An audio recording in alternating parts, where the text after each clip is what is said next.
Il est 9h35, on va démarrer. Bonjour à toutes et à tous. Je suis Sébastien Béal, donc je suis chef de projet développement et digital au sein d'Extrémité. Aujourd'hui, on va parler de l'interfaçage entre le site e-commerce, entre votre site e-commerce et votre ERP. Pour les informations techniques, sachez que ce webinaire sera enregistré, que vos micros ont été désactivés. Si vous pouvez interagir sur le chat pour poser vos questions, j'y répondrai en fin de session.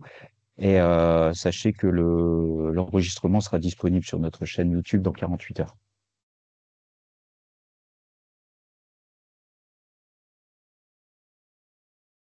Alors, pour ceux qui ne nous connaissent pas, Extrémité, c'est une équipe d'une trentaine de passionnés. On existe depuis l'an 2000, donc ça va faire 24 ans. Pour 30 collaborateurs passionnés qui travaillent pour les accompagner, pour vous accompagner dans la transformation numérique. C'est 650 clients actifs. On a voilà quelques références comme Visa ou Origine, vraiment dans des secteurs d'activités qui sont complètement différents. On intervient sur beaucoup de sociétés. Notre domaine d'expertise, rapidement, c'est on intervient sur la cybersécurité. Donc en ce moment, avec le cybermois, c'est totalement d'actualité. Alors la cybersécurité, c'est pour protéger votre entreprise. Autant on peut faire des tests des pen tests, des tests d'intrusion pour vérifier vos réseaux, votre infrastructure. On intervient également sur tout ce qui est infrastructure, réseau, messagerie, tout ce qui est télécom, donc téléphonie sur IP, avec en l'occurrence des solutions axées autour de 3CX. Tout ce qui est cloud et hébergement, donc pour héberger vos logiciels sur. Juste un instant, je fais entrer quelqu'un dans la salle.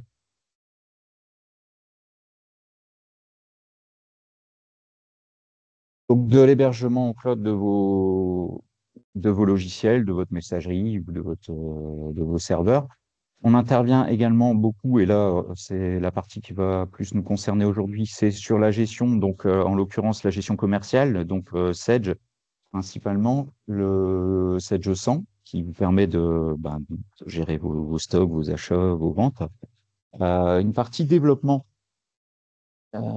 sur mesure sur lequel on va intervenir pour, par exemple, mettre en place des solutions logistiques ou pour améliorer votre production. En étant, par exemple, partenaire avec Zebra, on peut mettre en place des solutions pour gérer vos inventaires, vos préparations de commandes, vos réceptions, ainsi que votre suivi de prod qui peut-être est fait sur Excel ou avec d'autres systèmes. Et on peut vous accompagner là-dessus pour informatiser tout ça. Le digital, c'est la partie qui va nous concerner aujourd'hui, la création et la refonte de sites Internet. Alors, ça peut être la création et refonte de sites CMS type WordPress ou Joomla, ou de sites e-commerce de type PrestaShop. Et une partie externe, on intervient également sur une partie externalisation de la paye pour externaliser toute votre partie paye. Voilà pour une petite présentation d'entreprise. Nos partenaires et technologies, on a évidemment PrestaShop, on va retrouver Zebra, nos outils de développement WinDev, nous sommes Sage Business Partner, et après, vous voyez Microsoft, 3CX, Aruba et Atonext aujourd'hui, puisque c'est le sujet du jour. Alors, la question à laquelle on va tenter de répondre aujourd'hui, c'est pourquoi interfacer mon ERP et mon site marchand? Alors, la première chose, c'est évidemment pour gagner du temps sur la création des éléments communs. Donc, vous savez que si vous avez un site e-commerce et un ERP, et si vous n'avez pas d'outils pour synchroniser les deux, ça veut dire que les commandes que vos clients ont saisies sur votre site e-commerce, il va falloir les ressaisir vous manuellement dans votre ERP. Idem pour la création des articles qui existent déjà dans votre ERP, il va falloir les ressaisir sur votre site e-commerce. Pour la création de clients, c'est pareil. Un client qui va se créer, s'il passe une commande à 2 heures du matin sur votre site, vous n'aurez pas besoin de le recréer dans votre ERP parce qu'il va se créer tout seul si on met un programme d'interfaçage. Et surtout, et là, ça commence à être un peu plus intéressant, c'est la mise à jour des tarifs. Ça veut dire qu'il n'y a plus qu'un seul endroit où vous allez gérer vos tarifs et vos catégories tarifaires, vos réductions. Ce sera dans votre ERP. Et ces tarifs vont se repropager automatiquement sur votre site e-commerce. Donc, évidemment, tout ça, ça fait gagner beaucoup de temps. Ensuite, la deuxième raison, c'est limiter les erreurs de ressaisie. Alors, limiter les erreurs de ressaisie, quand on doit ressaisir une commande parce qu'elle a été passée sur le site, bah, évidemment, il ne faut pas se tromper de référence, il ne faut pas se tromper dans la quantité. Donc, il y a toujours un risque humain qu'on évite si on automatise tout ça. Limiter les erreurs de ressaisie, c'est évidemment réduire l'insatisfaction client.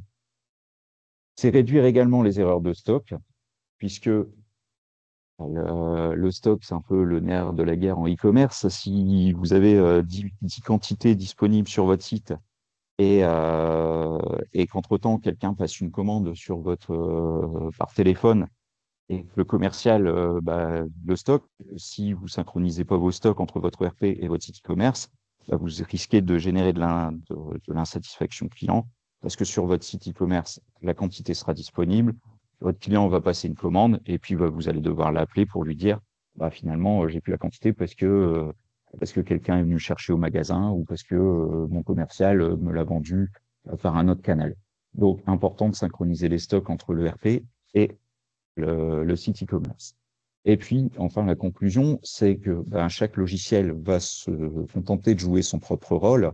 Donc, PrestaShop, pour tout ce qui est e-commerce, donc le référencement naturel, la prise de commande, la possibilité de vendre en ligne 24 heures sur 24, 7 jours sur 7. Et puis, de l'autre côté, l'ERP pour la gestion commerciale. Donc Sage qui va gérer les stocks, les commandes fournisseurs, les commandes d'achat, les commandes de vente, et également tout ce qui est central au stock et au tarif. Ensuite, une autre raison d'interfacer son ERP et son site marchand, c'est d'uniformiser. Alors, uniformiser quoi? Uniformiser, par exemple, la création des catégories tarifaires en groupe de clients. Ça veut dire qu'une catégorie, si j'ai des tarifs par catégorie tarifaire, c'est-à-dire j'ai des tarifs pour les particuliers, des tarifs pour certains types de professionnels qui sont gérés dans Sage, je peux les gérer automatiquement dans PrestaShop et en fonction de la connexion de la personne qui se connecte sur PrestaShop, on va identifier si c'est un professionnel ou un particulier et du coup, sur le site, il n'aura pas les mêmes prix. Donc, et tout ça, ça va se gérer depuis un seul endroit, c'est-à-dire depuis Sage. Et la propagation de ces tarifs va se faire automatiquement avec le connecteur. C'est aussi configurer les taxes suivant les pays et le type de client. Alors, si vous vendez qu'en France, là encore, si vous commencez à vendre donc en e-commerce, ne serait-ce qu'en Belgique ou dans des pays frontaliers, les taxes sont forcément différentes, les écotaxes, et tout ça, ça va synchroniser de manière intelligente entre les deux outils. C'est générer également les catégories d'articles et les déclinaisons en fonction des paramétrages de l'ERP. Alors, les catégories d'articles, c'est un peu les familles ou la notion de catalogue dans Sage, pour ceux qui connaissent. Les déclinaisons, c'est si je vends des t-shirts, la déclinaison, ça peut être la taille, donc M, S, XS, XL, et ça peut être également la couleur. Alors, dans Sage, une déclinaison, ça peut être une gamme, souvent, et pour ceux qui n'utilisent pas les gammes, on rencontre quand même assez souvent ce type de configuration quand on regarde les bases Sage. C'est que souvent on a fait un article, un t-shirt jaune, t-shirt rouge, t-shirt bleu, t-shirt vert, et c'est 4 articles. Et même si on a fait comme ça, on a un moyen de les regrouper pour que sur le site, on ait un seul produit qui soit t-shirt avec des déclinaisons de couleurs. Et ensuite, on va uniformiser, et là c'est très important, les tarifs dans la gestion commerciale pour les synchroniser sur la boutique web. Ça veut dire que si j'ai une augmentation de tarifs, je l'applique dans Sage et elle va se répercuter sur mon site automatiquement sans passer sur tous les tarifs de toutes les fiches produits sur PrestaShop. Alors, comment interfacer Sage et PrestaShop? Eh bien, c'est simple, il y a un outil qu'on vous propose qui s'appelle A2Sync. Donc, A2Sync, c'est un outil qu'on va installer et qui va faire la passerelle communication entre Sage SansCloud et PrestaShop. Le principe de fonctionnement de cet outil, c'est voilà, là j'ai mon serveur Sage avec ma base de données, mon logiciel, ma gestion commerciale.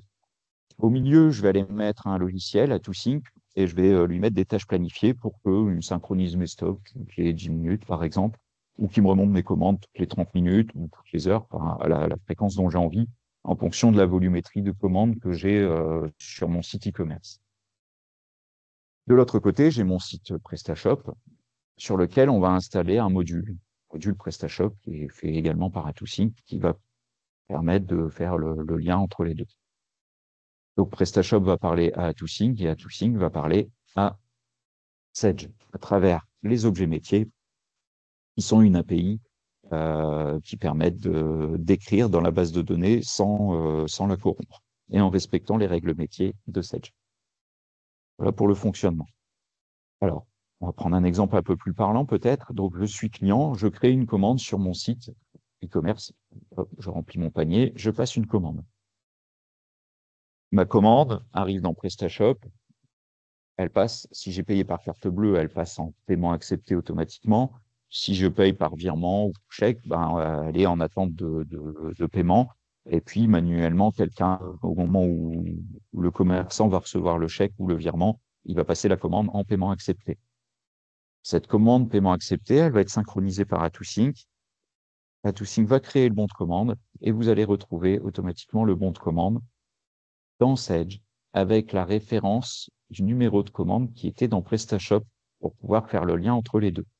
C'est-à-dire que le bon de commande dans Sage aura peut-être, il va respecter votre numérotation de bon de commande. Ce ne sera pas le numéro 1, hein, ce sera peut-être BC 0047, mais il y aura quand même une marque qui permet de dire bah, ce BC 0047 dans Sage, bah, c'est la commande numéro 1 qui a été faite dans PrestaShop. Une fois que la commande a été créée automatiquement dans Sage, donc sans interaction humaine, hein.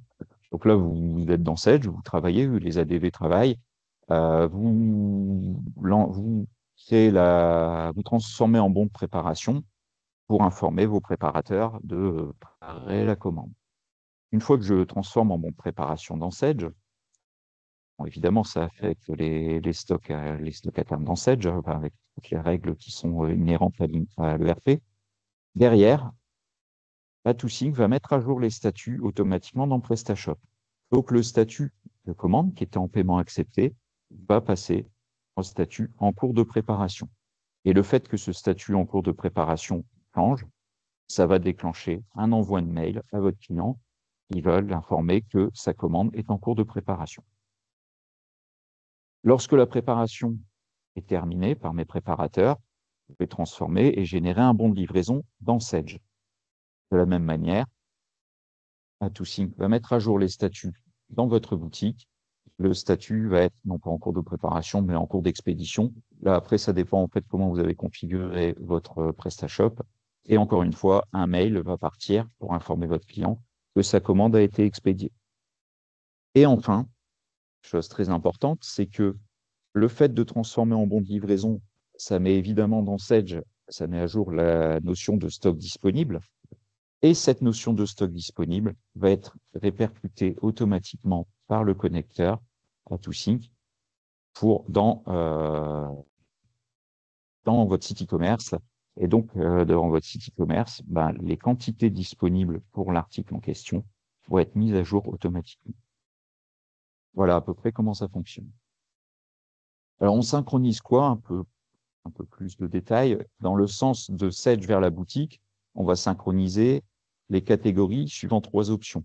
Donc, soit on va utiliser les familles d'articles Sage, soit on va utiliser la notion de catalogue ou de champ personnalisé pour classer automatiquement, pour générer les catégories dans PrestaShop. On va évidemment, dans le sens de l'ERP vers la boutique, synchroniser les articles avec la possibilité de gérer les gammes qui deviennent des déclinaisons dans PrestaShop, les champs texte de l'article, les poids, pas mal d'informations, les photos, même si jamais on a mis les photos dans Sage, ce qui n'est pas forcément, ce qui n'est pas souvent le cas, mais si jamais elles y sont, ben, elles vont se synchroniser, et la notion de code barre, entre autres. On va synchroniser également les groupes de clients, donc c'est-à-dire toutes les catégories tarifaires qui sont dans l'ERP, on va les retrouver automatiquement dans PrestaShop. On va synchroniser les clients avec les adresses de livraison et de facturation. On va synchroniser les mises à jour des stocks. Donc là, on aura le choix, en fait, hein, c'est un paramétrage. Soit on choisit le dépôt ou le cumul des dépôts et le choix des valeurs affichées. Donc en fait, si je choisis le cumul des dépôts, bah, je dis bah, le stock qui est disponible sur mon site e-commerce, c'est la somme de tous les articles de tous mes dépôts. Ou alors je choisis un dépôt, je dis bah, ce dépôt-là, c'est ma plateforme logistique qui sert pour le web. Et en gros, je veux que le stock qui soit affiché de l'autre côté, ce soit le stock de ce dépôt unique. Donc c'est un choix qu'on fait au niveau du paramétrage. Et les tarifs de vente, donc les tarifs des prix publics, donc hors taxes et TTC, les tarifs par catégorie tarifaire, les tarifs par famille de clients, si j'ai fait des exceptions par famille de clients. C'est-à-dire que bah voilà, ce client-là, il est fidèle et il a une remise historique. Donc, bah, lui, dans Sedge, donc, bah, je vais répercuter cette remise historique dans le site e-commerce. Et on va gérer également la notion de l'écotaxe. Donc, l'écotaxe qui va se répercuter aussi bien sur le site e-commerce que sur le RP au moment où je reçois ma commande. Et on va synchroniser la mise à jour des statuts de commande dans la boutique en fonction du statut du document. Donc, à chaque fois que je vais faire une transformation de pièce, dans Sedge, ça va repousser le statut dans ma boutique e-commerce sans que je fasse rien, en fait. Et du coup, ça informe mon client avec l'envoi des mails, comme on a vu sur la slide précédente. Dans l'autre sens, dans le sens de la boutique vers le RP, on va synchroniser la création des clients et la mise à jour de ces informations. Donc, un client qui se crée tout seul sur le site e-commerce, il met son adresse de livraison, son adresse de facturation, il gère son compte, c'est son propre mot de passe, c'est lui qui crée son compte, si c'est un particulier. Si c'est une société, ben, il va mettre un numéro de SIRET et là, on peut potentiellement dire, bon, ben, je vais le mettre dans un autre groupe de clients pour qu'il bénéficie de remise. Donc là, ça reste à vous de le faire. Mais voilà, on va synchroniser la création des clients. Donc, un client qui n'existe pas encore dans Sedge, qui va passer commande, bah, ça va générer une fiche client dans Sedge au moment où la commande va remonter. En gros, il va créer le client et il va lui rattacher sa commande. Alors, il y a deux façons de créer les clients. Soit on crée un client par personne, soit on va regrouper si on travaille avec des particuliers, bah, on va créer un client qu'on appelle un client web et on va rattacher toutes les commandes de tous les particuliers avec leur adresse de livraison sur le même compte client. Ça, c'est un choix, je dirais, que vous pouvez faire et on peut gérer les deux cas. On va synchroniser évidemment la chose qui est très importante et la plus chronophage, hein, c'est l'import des commandes pour éviter la ressaisie des commandes manuellement pour le RP. Et on va également créer les règlements dans la boutique. Donc ça, c'est quelque chose également qu'on peut faire puisque en général, les paiements sont faits par PayPal ou par carte bleue. Bah, si c'est le cas, on peut créer automatiquement le règlement dans la gestion commerciale pour dire bah, ma commande elle a déjà été réglée. Je vous fais une petite démonstration. Alors,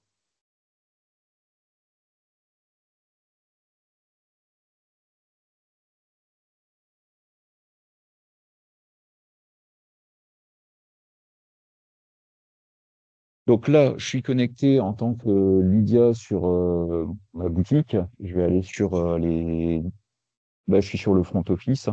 Je vais passer une commande. Je vais acheter un lingot d'or 18 carats à la somme modique de 96 840 euros.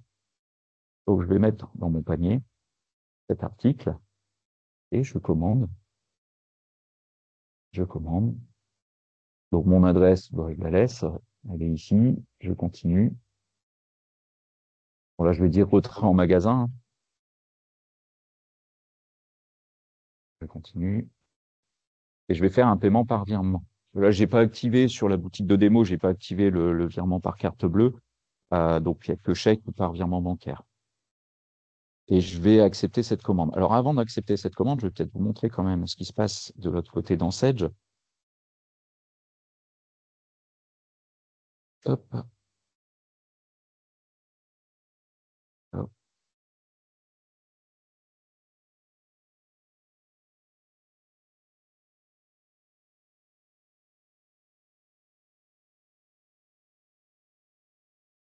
Donc, dans Sedge, mes lingots d'or, ils sont ici.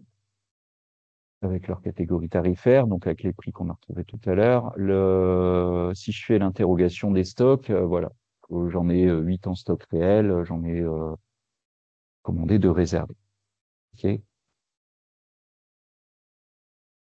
Et ici, si je reviens dans mes bons de commande, j'ai pas de bon de commande encore. Enfin, si j'en ai un au 10 que j'ai fait tout à l'heure, mais donc le web 0025. Donc là, on va voir ce que ça va donner. Je vais retourner sur votre écran. Je vais faire commander. Voilà. Donc là, j'ai passé ma commande. Je me suis connecté, Lydia, je me suis connecté et je me suis acheté un lingot d'or. Maintenant, au niveau du back-office, je vais aller voir les commandes. Hop. J'ai bien une commande qui est ici. Donc là, on est full PrestaShop hein, pour l'instant. Il n'y a pas de question de connecteur. Dans cette, j'y sais rien passer. J'ai ma commande qui est ici, donc je la vois, et elle est en attente de virement bancaire. Donc, elle n'est pas en paiement accepté. Ça veut dire que de l'autre côté, dans cette, je ne peux pas la voir, puisque j'ai dit que seules les commandes qui étaient en paiement accepté devaient remonter dans mon ERP. Donc là, je vais manuellement la passer en paiement accepté. Hop, ici. Là. Donc là, elle est passée en paiement accepté, parce que j'ai reçu le virement. Maintenant, on va retourner de l'autre côté. Hop. Je vais lancer le connecteur. Alors, le connecteur, il tourne, normalement, il tourne tout seul. Bon, là, pour la démo, je vais pas attendre qu'il se lance, donc je vais le lancer manuellement. Donc, je vais appuyer ici sur le bouton commande et ça va synchroniser automatiquement les nouvelles commandes. Donc, j'appuie ici. Je veux importer toutes les commandes de cette semaine qui n'ont pas encore été importées dans mon ERP. Donc, j'appuie sur importer. Il va aller lire les commandes. Donc là, il a vu qu'il y avait une commande numéro 12. Et voilà, pour le client numéro 25. Et il m'a généré le numéro de compte 0025. Il m'a généré normalement une commande. On va aller voir, on va aller vérifier ça dans Sage. Donc, dans Sage, effectivement, j'ai ici la commande numéro 12, là, que je viens de faire. Donc, ça m'a donné le bon de commande 0038. Hop. Et là, je vois effectivement que il m'a créé ma commande avec mon lingot d'or qui est ici pour le prix hors taxe de 80 700 et je retrouve mon TTC qui est ici. Si j'interroge mon stock de lingots,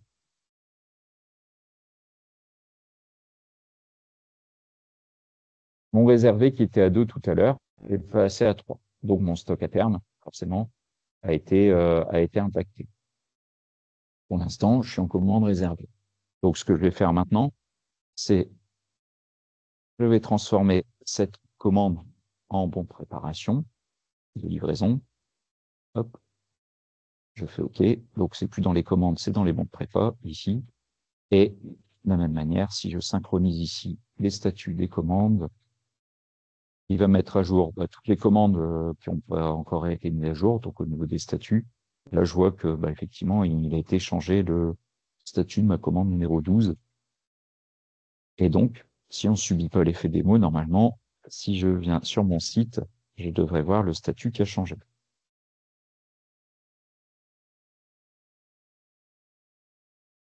Donc, on va rafraîchir. Hop. Voilà. Donc, ma commande ici est passée automatiquement au statut en cours de préparation.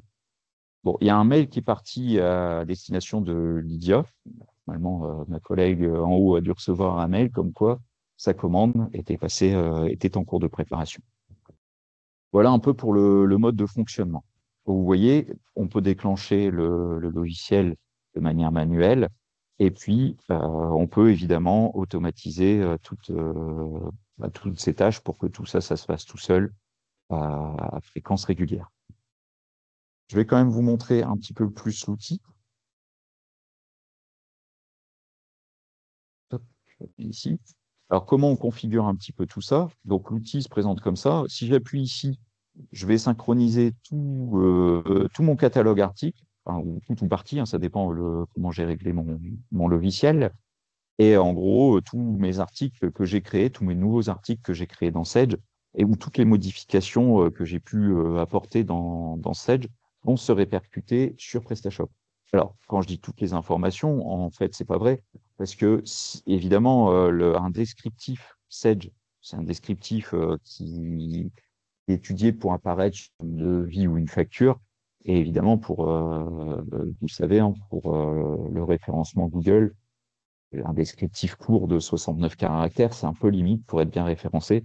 Et en général, je vais devoir, sur mon site, aller reformuler de manière un peu plus intelligente pour les robots et pour l'humain les descriptifs de mes articles. Mais en tout cas, si j'ai un nouvel article, ça va se synchroniser, ça va générer le même descriptif de l'autre côté. Et après, je pourrais un peu l'enrichir pour la présentation à mes clients et à Google. Si j'appuie sur le bouton prix, ça va synchroniser tous les prix uniquement, et uniquement les prix de tout mon catalogue. Si j'appuie sur stock, ça va, comme son nom l'indique, ça va synchroniser le stock et ça va mettre à jour toutes les quantités disponibles sur le site e-commerce. Client, ça va synchroniser les clients. Alors ça peut être utile pour au début, si j'ai déjà un ERP et que je veux mettre en place un site e-commerce, je peux repousser tous mes clients qui existent déjà dans l'ERP pour leur créer un compte automatiquement sur le site e-commerce et les inviter à aller se connecter, à changer leur mot de passe pour leur donner la possibilité de passer leur commande en ligne. Le bouton commande sur lequel j'ai appuyé tout à l'heure permet d'importer automatiquement les commandes du site pour les créer automatiquement dans le l'ERP. Le bouton mise à jour des statuts, lui, il permet de forcer la mise à jour des statuts. Les factures PDF, j'en parle pas, mais c'est pour synchroniser c'est pour repousser les factures PDF de Sage et les renvoyer sur l'espace facture de PrestaShop. Alors, ça a un intérêt, ça avait un intérêt. Aujourd'hui, l'intérêt est un peu limité dans le temps, puisqu'à partir de 2026, ces factures ont intérêt de toute façon à être dématérialisées et seront posées ailleurs. Et puis ici, j'ai la configuration du profil. Je vais vous montrer rapidement, alors sans rentrer dans le détail, hein, mais en gros, quand on configure le profil, on vient dire le site sur lequel on va aller se brancher, la gestion commerciale Sage sur laquelle on va aller se brancher, et après, on va aller paramétrer, faire un genre de correspondance, par exemple pour les articles. Est-ce que je crée les articles sur le site, donc mes nouveaux articles automatiquement, oui ou non? Et si oui, dans le nom, qu'est-ce que je vais mettre? Je vais mettre la destination. Dans la description, je vais les mettre mon glossaire. Donc là, c'est moi qui choisis les informations que je veux mettre. On peut évidemment mapper les langues, hein, si on a un site multilingue où on utilise des langues dans Sage. On peut mapper les taxes, les catégories tarifaires de l'article, pour savoir quel est le code taxe qui doit être appliqué par défaut. Est-ce que cet article, est-ce qu'on doit ajouter les écotaxes ou pas au prix par défaut dans la boutique, ou alors on le gère différemment. Alors toutes ces options-là sont à définir en fonction de votre utilisation, en fait, hein. Ça dépend de ce que vous vendez, comment vous travaillez, si vous travaillez avec des particuliers, avec des professionnels, si vous êtes concerné par l'écotaxe, si vous travaillez à l'international ou pas. En fonction de toutes ces spécificités, on va pas faire forcément les mêmes réglages. Voilà, on peut filtrer, on peut dire quelle est la marque commerciale, on peut synchroniser des infos libres. Ici, on a les déclinaisons, les images s'il faut, les documents joints, si on a des documents techniques ou des notices par rapport à certains types de produits. Si je vends des produits avec des garanties, je peux très bien aller attacher les garanties en PDF dans Sage. Et ces documents PDF vont se retrouver automatiquement dans les documents disponibles sur la fiche produit dans PrestaShop. On a la même chose au niveau des stocks et évidemment des champs personnalisés, donc des infos libres. Et par exemple, les largeurs, les hauteurs, les profondeurs, le poids qui peut avoir son importance dans PrestaShop, les dimensions et le poids peuvent avoir leur importance dans PrestaShop si vous utilisez des services de livraison qui fonctionnent avec ces caractéristiques-là. Donc, si vous avez déjà les caractéristiques de longueur, hauteur, profondeur, poids de renseigner dans votre ERP, ça va se repousser sur votre site e-commerce. Et du coup, si vous utilisez des modules d'expédition qui utilisent ces informations-là, automatiquement, elles vont pouvoir être exploitées sans devoir ressaisir les informations. De la même manière, on peut décider de créer ou pas les clients dans le site web. Ça, c'est un choix, dans un sens à l'export ou à l'import. Si on les importe, on peut décider de faire le dédoublonnage. Donc, si on travaille par des professionnels, on fait le dédoublonnage par des numéros de SIRET, ou si on fait de l'international, on fait le dédoublonnage par des numéros de TVA intracommunautaires. Et si on travaille sur du particulier ou du professionnel, on peut décider que chaque client est unique et déterminé par son adresse mail. Voilà, c'est un choix qu'on a. Il y a pas mal d'autres options sur lesquelles je ne vais pas m'attarder aujourd'hui, c'est pas le but. Au niveau des commandes, on peut préfixer une souche pour repérer toutes les commandes qui viennent du web. Et on peut aller mapper toutes les zones, pays, les modes de paiement. Donc les modes de paiement, si j'appuie dessus, je vais voir à gauche les modes de paiement de PrestaShop, à droite les modes de paiement de Sage, et puis je peux faire le lien entre les deux si je veux créer les règlements. Voilà, pareil pour les devises, enfin voilà, on a vraiment, vraiment beaucoup d'options. Je vais pas tout vous les montrer, c'est pas le but de la présentation d'aujourd'hui, mais sachez que c'est un outil qui est extrêmement complet, extrêmement puissant et qui facilite quand même la vie de beaucoup de clients qui ont un site e-commerce et qui ont un ERP en face. Alors, de manière non exhaustive, là, on parle de PrestaShop et de Sage 100 on-premise, c'est-à-dire la version qui est installée sur votre serveur. Ça fonctionne également sur Sage 100 SPC, donc la version hébergée par Sage, sur lequel on a le droit d'installer un programme. Donc, on peut installer ce programme en SPC, ça va fonctionner. Et sachez que ça peut fonctionner également avec WooCommerce ou avec Shopify. Voilà pour la démonstration.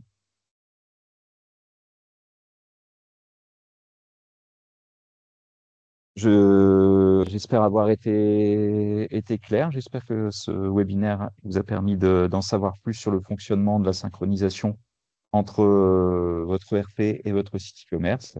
Et je vous dis à bientôt pour un nouveau webinaire. Au revoir.